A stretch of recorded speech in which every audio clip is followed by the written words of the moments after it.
In this video, I'll show you how to transfer money from Binance to Payoneer and what's actually possible right now. First, the important thing to know is that there is no standard direct Binance withdrawal option to a Payoneer receiving account in the normal withdrawal flow. Payoneer's receiving accounts are mainly designed for business payments and approved payment networks, not as a general-purpose destination for every exchange payout. So, if your goal is to move money safely, the better method is this.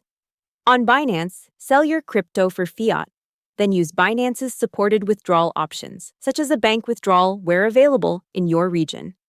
After the money reaches your bank, you can manage those funds separately through your normal financial accounts. Now, you may notice that Binance P2P sometimes shows Payoneer as a payment method in some markets, but that is peer-to-peer trading, not a direct Binance to Payoneer withdrawal. In P2P, another user sends the money, so availability depends on region and seller or buyer offers, and it may not match the intended use of Payoneer receiving accounts. Also be careful here, because Payoneer has restrictions around certain payment uses, and using unsupported routes can create compliance or account review problems. So the safest answer is, use Binance's official cash-out methods first, then use Payoneer only in ways Payoneer officially supports. Hope the tutorial was helpful, and subscribe to my channel and see you in the next video.